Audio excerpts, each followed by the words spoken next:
사상 최악의 KTX 오송역 단전 사고 원인이 부실 시공으로 결론났습니다. 경찰이 시공업체 관계자 4명을 검찰에 송치했습니다.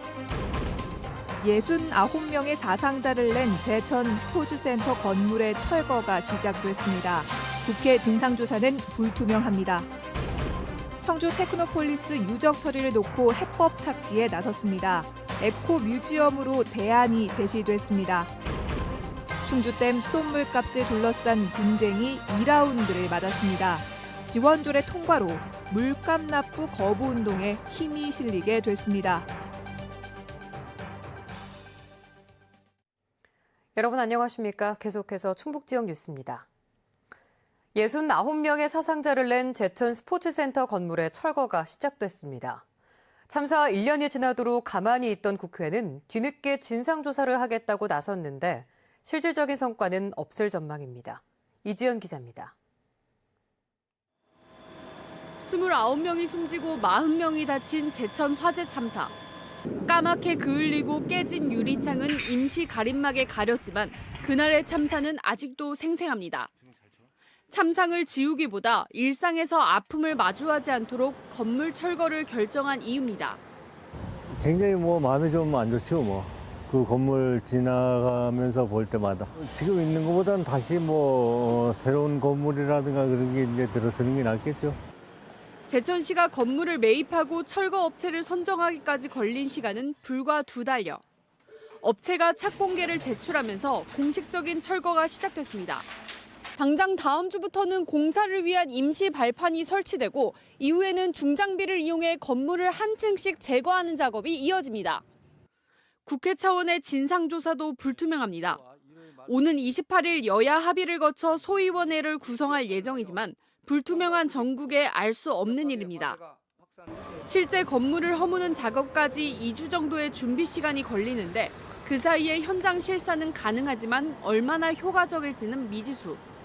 공사의 사전 준비 관계가 기계목수 설치하고 여러 가지 절차가 있기 때문에 일단 건물 해소하는 건 아니니까. 별도의 공사 지원 요청은 없을 것으로 예상되면서 화마가 삼킨 제천 스포츠센터는 90일 안에 역사 속으로 사라질 전망입니다. 제천시는 건물을 철거한 뒤 지하 1층, 지상 6층 규모의 복합문화센터를 세울 계획입니다. MBC 뉴스 이지연입니다. 충주댐 수돗물값을 둘러싼 분쟁이 더욱 격화될 전망입니다. 물값 납부 거부를 주장하는 범시민 대책위가 행정적 지원과 조직력까지 갖출 수 있게 관련 조례가 충주시 의회를 통과했습니다. 수자원공사와의 대립이 불가피해 보입니다. 임용순 기자입니다. 지난 21일 조례 하나가 충주시의회를 통과했습니다. 이름은 충주댐 관련 등 현안 사업 추진 범시민대책위원회 설치 운영 조례. 지역 현안 사업에 대한 수립을 위해 시민조직위원회의 설치와 운영을 규정하는 것을 목적으로 하고 있습니다. 하지만 이번 조례는 지역 현안 사업 가운데서도 충주댐 관련, 특히 최근 수자원공사와 갈등을 빚고 있는 충주댐 수돗물값에 분명한 목표점을 두고 있습니다. 수돗물값에 상응에는 그 보상을 해달라는 그런 요구가 있어가지고 그 문제에 대한 해결을 위해서 이번에 대책위가 구성되었고 그 대책위에 대한 활동을 지원해주기 위해서 지원조례를 만들게 되었습니다. 수자원공사에 지급해야 할 충주시의 올해분 수돗물값 62억 원이 의회에서 전액 삭감되고 조례 제정 이후 처음으로 열린 범시민대책위원회. 이달 초 수자원공사가 회신한 수돗물값을 특정 지자체에 돌려주는 것은 현행법상 불가하다는 요지의 답변에 대한 여러 의견이 나왔습니다. 이번 회의에서는 먼저 다음 달 11일에 수자원공사 한강권역부문과 금강권역부문을 항의 방문하는 것을 확정했습니다. 물값 환원 요구와 함께 댐 주변 지역 지원 사업 관련 법 개정 등 장기적인 과제도 다루기로 했습니다. 여러 가지 어려움은 있겠습니다만 우리가 수십 년을 지금까지 피해만 보고 온 이 시점에서 이제 수자원으로부터 지원을 안 해주곤 못 베길 정도로 저희들이 합의점을 찾을 겁니다. 범시민대책위는 전문가가 포함된 일반 시민부터 도의원과 시의원, 심지어 충주시 소속 공무원에 이르기까지 참여 인력 범위가 전방위적입니다. 여기에 지자체로부터 재정적 행정적 지원까지 얻을 수 있는 법적 근거까지 갖춰 수자원공사를 향한 압박은 더욱 거세질 전망입니다. MBC 뉴스 임용순입니다.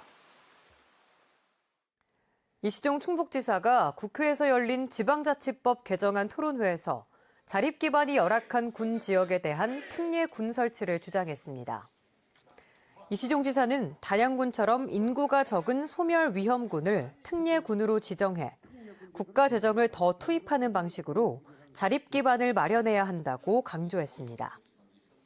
또 기초자치단체 부단체장의 정수를 현행 1명에서 2명으로 늘려 행정부단체장은 도지사가, 정무부단체장은 시장 군수가 임명해 인사권 갈등을 해소하자고 건의했습니다.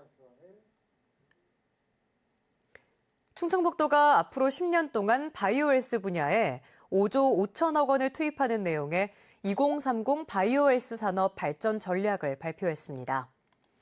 주요 내용을 보면 세포치료제 상용화 지원센터 구축과 미세먼지 장기 손상 대응 기술 개발 등 개인 맞춤형 첨단 의료 산업 육성에 5천억 원을, 바이오 국가산단 조성과 청주 전시관 건립, 2024년 화장품 뷰티 세계 박람회 개최 등 바이오 산업 성장 기반 정비에 4조 4천억 원을 투입합니다.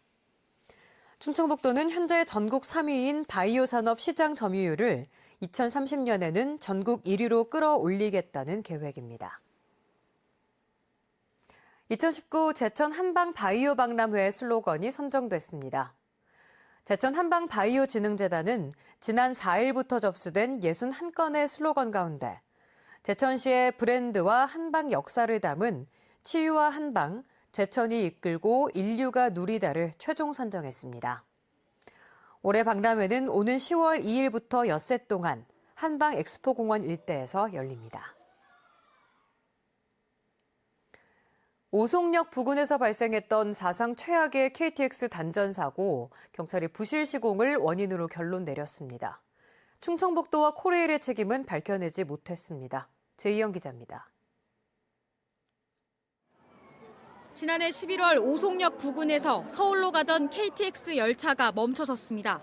밤사이 무려 120대가 넘는 열차가 길게는 8시간까지 지연되는 최악의 단전 사고에 승객 피해는 속출했습니다.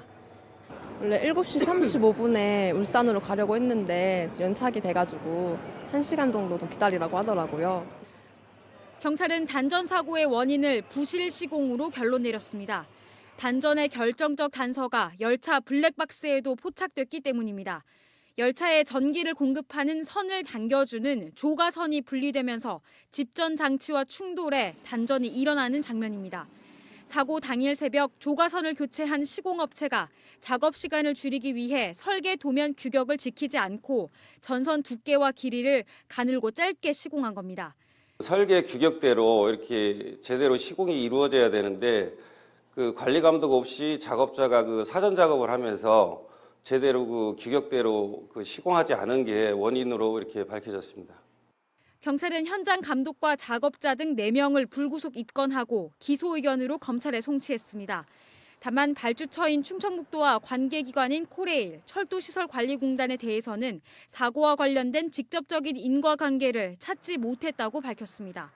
MBC 뉴스 제이원입니다. 네, 이렇게 단전 사고의 형사 책임이 업체 측 잘못으로 정리됐는데요. 남은 건 10억 원대로 추정되는 배상금을 누가 얼마나 낼지 여부입니다. 책임 공방을 벌였던 충청북도와 코레일의 반응은 엇갈리고 있습니다. 정재영 기자입니다. 문제가 된 공사를 발주했던 충청북도는 수사 결과 담당자의 과실이 없는 걸로 나오면서 안도하고 있습니다. 오히려 사고 2시간 만에 전기 공급이 재개됐는데도 제대로 수습을 못해 120여 대 열차가 지연되도록 피해를 키운 건 코레일이라는 입장. 공사를 맡아달라는 요청을 철도시설공단이 거절한 것도 손해배상 청구 소송이 진행되면 따져 물을 생각입니다. 또 혐의가 드러난 시공사와 감리단이 17억 원 규모의 배상 책임보험에 가입해 있는 만큼 발주처로서의 책임은 최소한 만질 계획입니다. 그 변호사 등 관련 전문가하고 협의를 해서 부실공사와 관련된 인과관계가 있는 피해액에 대해서는 보상을 검토토록 하겠습니다. 공사를 발주한 충청북도에 모든 책임을 묻겠다고 발표했던 코레일은 한 발 물러선 모양새입니다. 배상 청구 대상에 충청북도를 포함할지 여부와 금액, 피해 승객이 몇 명인지조차 밝히지 않고 있는데 진행 중인 감사원 감사 결과가 나오면 따로 발표하겠다는 입장입니다. 감사원이 충청북도의 주장도 조사하고 있는 만큼 공수가 바뀐 양측의 책임 공방은 감사 결과가 나오는 6월쯤 재개될 예정입니다. MBC 뉴스 정재영입니다. 제천의 한 주택가를 활보하던 맹견이 붙잡혔습니다. 오늘 오전 10시 20분쯤 제천시 청전동의 한 주택가에 도사견으로 추정되는 맹견이 돌아다니다 출동한 소방관에 10여 분 만에 포획됐습니다. 맹견을 넘겨받은 제천시는 견주를 수소문해 과태료를 부과할 방침이지만 반려동물 등록이 안 돼 소유자 파악이 어려운 상태라고 밝혔습니다.